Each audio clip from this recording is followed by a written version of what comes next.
Secara manuskrip Pangeran Benowo ketiga ada yang menceritakan itu, tapi juga ada kepercayaan orang sini ini Pangeran Benowo yang satu-satunya di bawah pohon jati.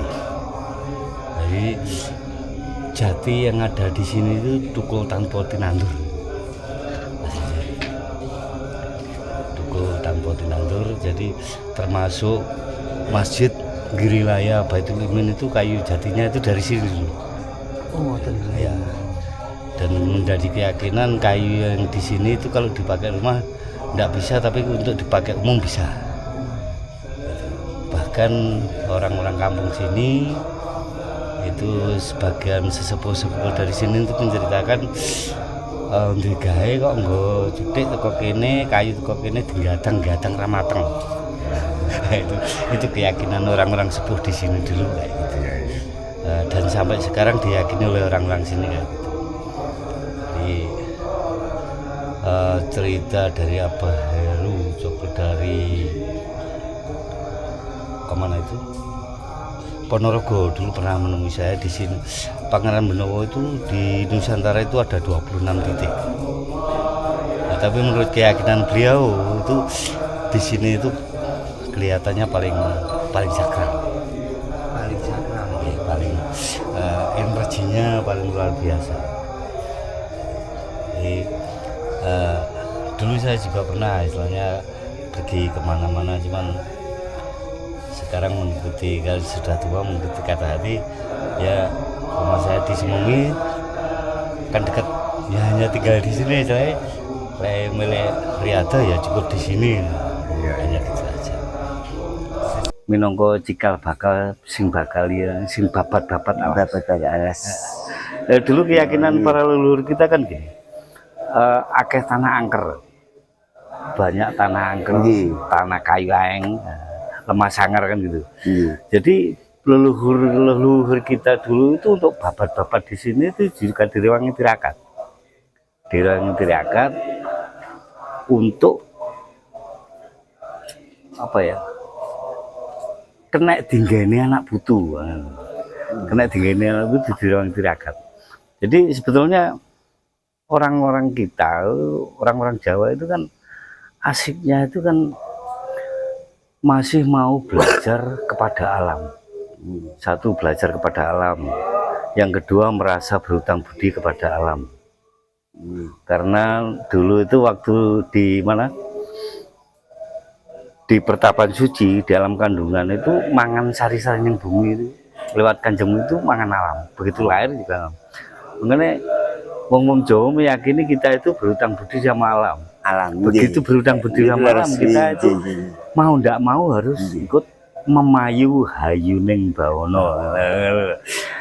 Dan itu diajarkan oleh sesepuh kita, salah satunya kayak Mbah Pangeran Benowo yang ada di sini. Itu minangka cikal bakal simbakali wilayah yang ada di sini. Dulu leluhur kita itu kan gini, belajar kepada leluhur itu sumber itu diletakkan ini untuk air minum dipagri, ini untuk mandi manusia, terus yang ini untuk hewan siram, jadi kita itu mau ndak mau ya istilahnya mempelajari dari leluhur itu juga luar biasa ilmunya leluhur kita itu. Benowo ini ada keturunan berdasarkan manuskrip itu ada dari wilayah Tingkir, Nyai, di daerah Tingkir, jadi keturunannya Nyai Tingkir. Dari keturunan Tingkir dimungkinkan juga kalau menurut silsilah yang ada di sini itu nanti bisa dilihat di sebelah itu silsilahnya itu keturunan dari keturunan Tingkir sampai Mbah Pangeran Benowo turun-turun sampai ke Gus Dur, makanya dulu Gus Dur ke sini. Oh, sampai keturunannya sampai Gus Dur. Nah, yang paling dekat itu Gus Dur, makanya dulu Gus Dur ke sini. Itu naik ke Tingkir sampai Jawa Tingkir. Makanya orang-orang sini pun kadang ritualnya juga ke Pringgoboyo sana. Pringsinonggoboyo.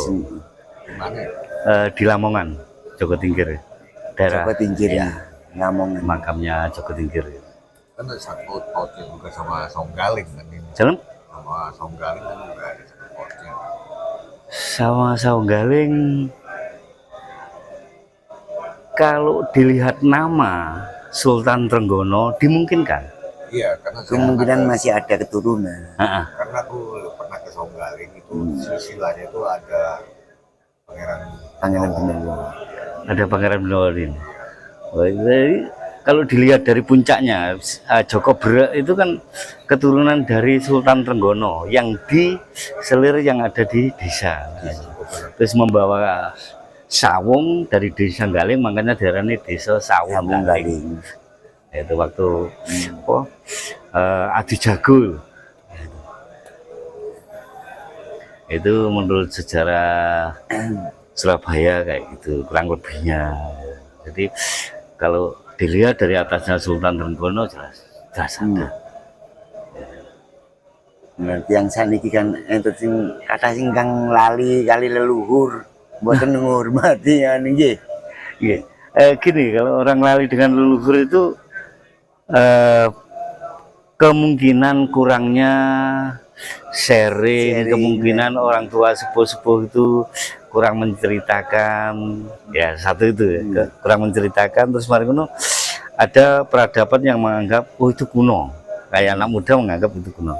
Tapi padahal budaya Jawa itu kan budidaya akhirnya menjadi pengertian, akhirnya menjadi budi pekerti. Pengerti. Nah, budi pekerti luhur itu yang bisa diikuti untuk memayu hayuning bawono. Kata leluhur itu sendiri ada dua. Satu leluhur dari trah DNA sesuai dengan DNA ke atas itu yang mempengaruhi kehidupan anak turun. Jadi mau tidak mau kita itu juga dipengaruhi oleh leluhur kita. Mungkin ya kalau secara fisik bentuk hidung kita, bentuk wajah kita itu tidak lepas dari itu. Dan budi pekerti energi yang diwariskan leluhur itu jelas mempengaruhi anak cucu. Anak cucu. Jadi Jelas nih, pasti itu. nih. Nah, terus ada lagi leluhur yang satunya itu adalah leluhur orang yang mempunyai budi pekerti luhur yang kita ikuti karena itu bisa membuat hidup rasa nyaman, adem, ayem, lan tentrem, iso jumeneng. Itu leluhur itu ada dua, yaitu secara trah DNA, secara. Nah, kedua-duanya ini pada satu titik yaitu merasa berhutang budi dengan alam, artinya merawat alam, ikut semuanya menciptakan budi pekerti memayu hayuning bawono, gitu loh, untuk menciptakan lingkungan yang ramah, lingkungan yang santun, lingkungan yang kondusif kalau bahasa sekarang. Kalau dulu mungkin lingkungan sing adem ayem tentrem, Sing adem ayem tentrem jumeneng, sakit jumeneng. Itu orang-orang dulu itu begitu. Jadi asiknya itu di situ. Ya, kita sebagai trah Jawa atau kita bisa tinggal di Jawa itu sedikit banyak seharusnya bisa menggali itu, sakit menggali. Karena itu warisan kita, yuk kita warisi, kita nikmati, kita warisi kita. Kantun nikmati, saniki kan kantun nikmati mawon nggih. Kok boten purun menghormati leluhur-leluhur. Nah, kenapa? Itu terlupakan itu pengaruh dari energi ego dan emosi yang ada dalam diri kita. Padahal orang Jawa itu dulu gini, wong tuamu ki minangka pangeran katon. Jadi awakmu milik mulya karena secara keislaman itu ada apa dalil yang mengatakan ridha Allah biridha waliden. Lek milik awak mulya ana wong tuamu. Lek awak milik kerumat hormatan wong tuamu. Lek awak milik terhormat hormatan wong tuamu. Lek awak milik seneng wong tuamu. Kadang ada pertanyaan gini, Pak, lek wong tuane mati piye? Kan gitu. Nah, gini, kalau orang tuanya sudah meninggal, salah satunya gini, istri kita itu kan menantunya beliau, anak-anak kita itu kan cucu beliau. Jadi kalau kita ingin bahagia, kalau ingin beliaunya bahagia, bahagiakan istri kita, anak-anak kita. Dan satu lagi ini yang budaya yang hampir hilang. Kalau dulu itu kan istilahnya saudara itu kakang kawa hari-hari kakang bareng adu-ragil kan gitu. Tapi secara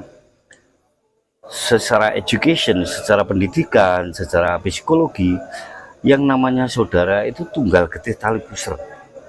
Jadi mareme wong tua kuwi lek karo cacake, dulure, mase, adine iku rukun. Yang enggak punya membantu, yang bisa ada pasor, yang punya membantu yang enggak punya. Walaupun saudara kita itu kadang suaranya enggak enak didengarkan, tapi orang ono bekas adik, bekas cacak itu kan. Jadi milik wong tuane awake dhewe seneng marno. Apapun yang terjadi.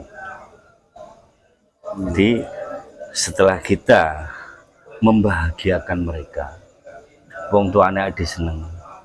Wah, iku kaya-kaya iso ana mlebu nang ngene tataran sabdo jati. Kaya gitu tembung sabdo mandi cipta dadi. Jadi kalau kita ingin bahagia, bahagiakan mereka. Misalnya kita datang ke Pangeran Benowo. Kalau kita ingin dipedulikan oleh beliaunya, energi yang ada di sini.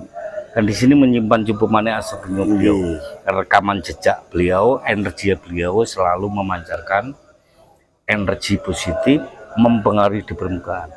Kalau kita ingin kereken di sini, rekenen wilayah sini, rekenen tamu yang ada di sini. Misalnya kalau kita ingin terhormat, hormati tamu-tamu yang ada di sini. Mungkin yang dirokok ya saya rokokan bareng, mulai jalan bareng. Itu kan asik. Kalau milik reken dengan beliaunya rekenen sesama pendatang, sesama tamu, sesama putu yang ada di sini. Itu mungkin istilahnya itu Bapak.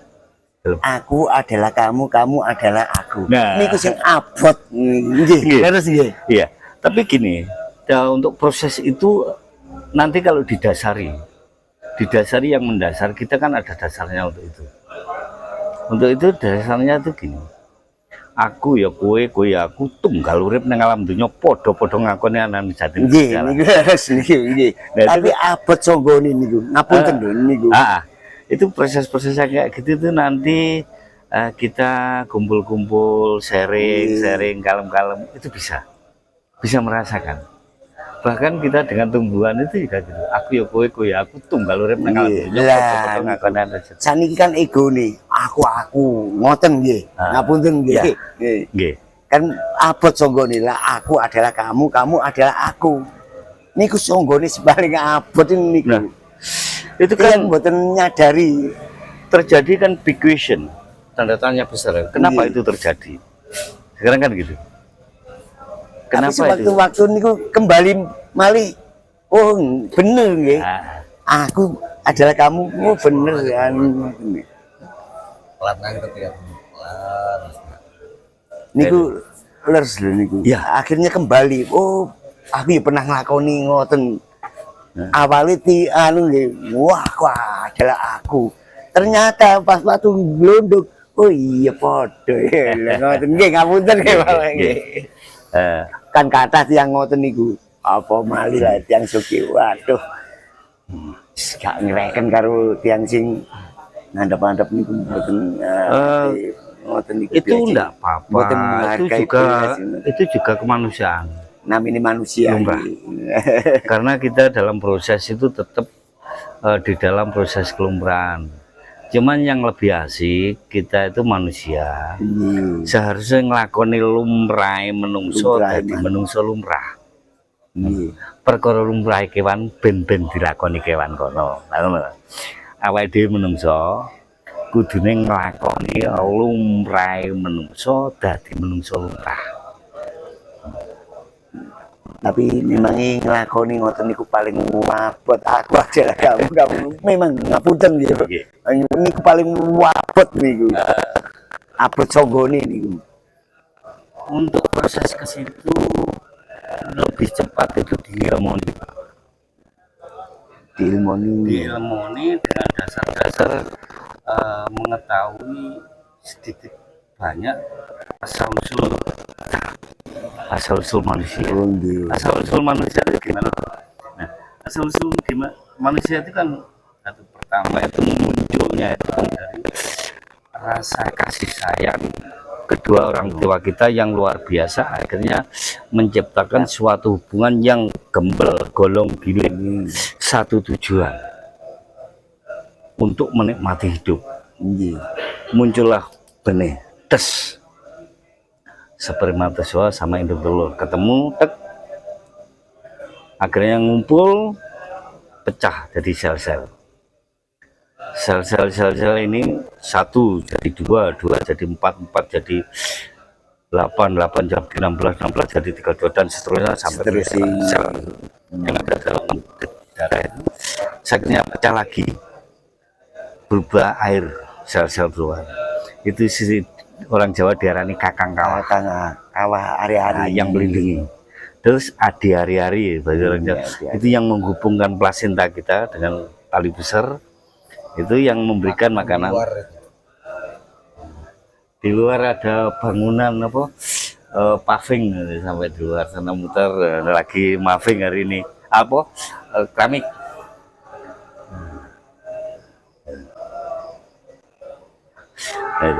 Jadi kan dasar-dasar yang kayak gini itu kan jarang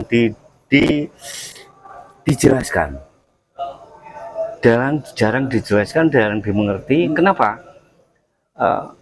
Masalahnya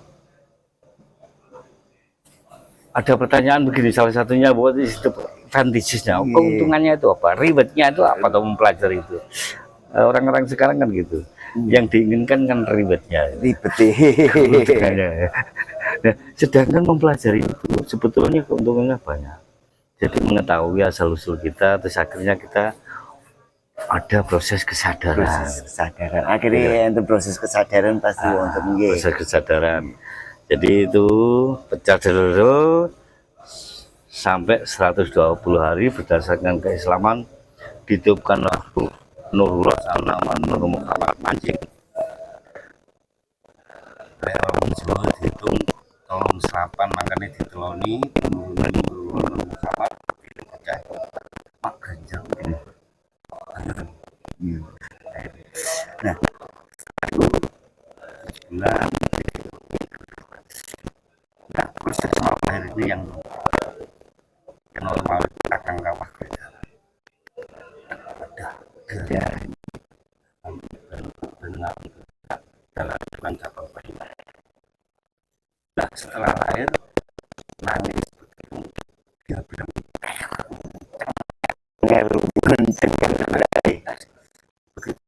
ini harus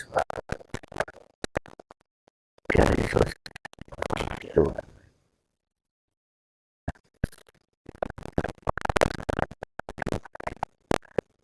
Material berupa tanah, angin kembali ke angin, terus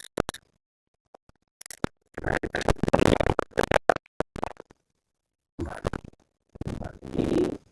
alam. Di sini semua kenikmatan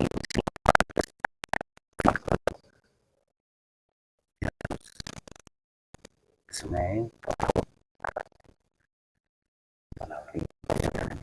saudara kita yang kehidupan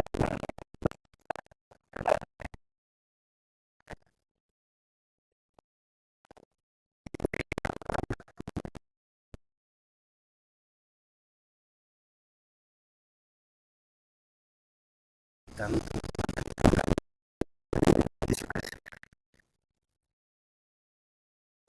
yang berupa angin kembali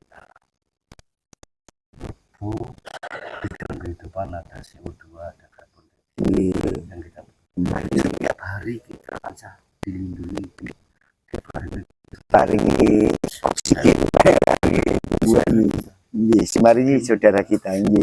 karbon dioksida itu saudara kita. Kalau siang saudara kita bisa menghidupi tumbuhan yang tumbuhan, mereka mengeluarkan oksigen, memerlukan karbon dioksida. Nah, yang api kembali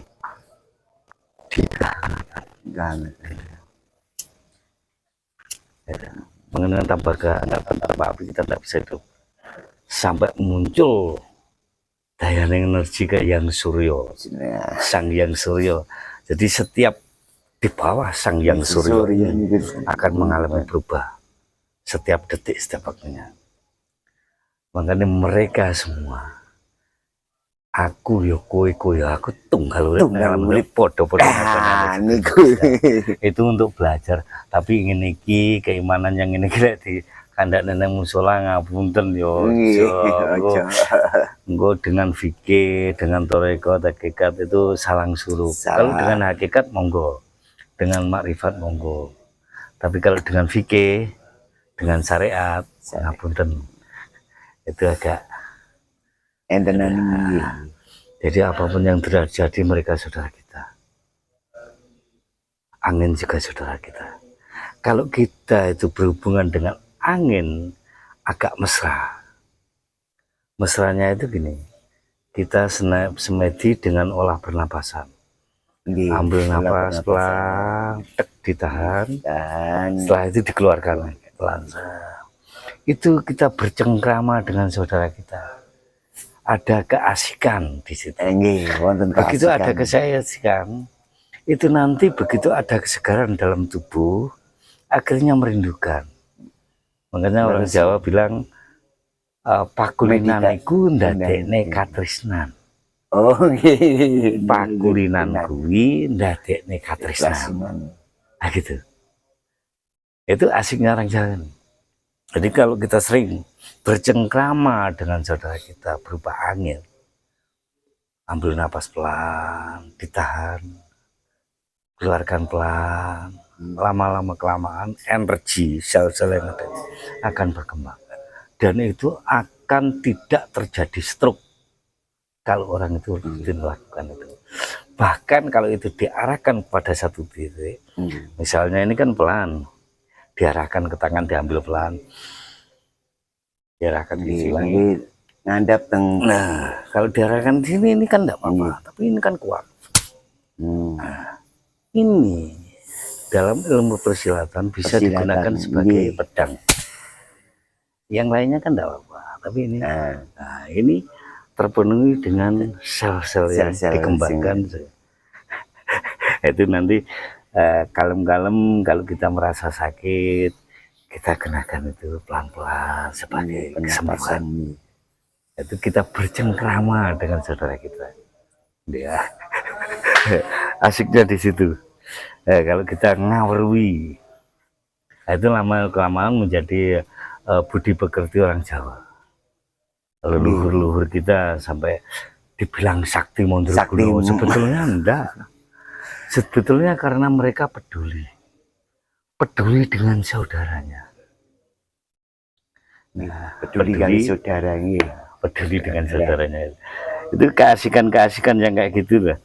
Itu mudah-mudahan nanti kita sebagai orang tua kadang sering bergabung dengan teman-teman yang muda, anak-anak muda, sering ngobrol. So kadang wong tua itu kadang yang males ngobrol karena nom-nom. Kenapa? Karena menyadari ya kemampuan kita beda. Berdasarkan tenaga. Tapi berdasarkan saraf sensorik sama motorik kita sudah merekam banyak hal kehidupan. Otak kita itu ada saraf sensorik sama motorik. Motorik itu gerak, Bergerak. sensorik itu menggerak. Contoh kecil, orang dulu itu kalau doa, misalnya kata gini, ya Allah, kula nyuwun sugih. Itu karena otak kita itu merekam bahwa sugih, karena mereka melihat, merekam. Sugih itu penak. Dan doa yang kayak gitu jarang terkabul. Kenapa itu terjadi? Karena tidak menggunakan motorik. Kalau menggunakan motorik, kita siapkan untuk kita. Siapkan piyen nggih. Nah, Ya Allah, yang sukmo jantin yang sun sutresno siap sugih. Oh no. Oh, siap sugih. Jadi kalau siap sugih itu kita itu siap sugih itu perilakunya orang untuk sugih itu harus kita ikuti. Ajaran beliau yang saya terima lewat energi. Karena saya di sini pernah 44 hari beberapa bulan yang lalu.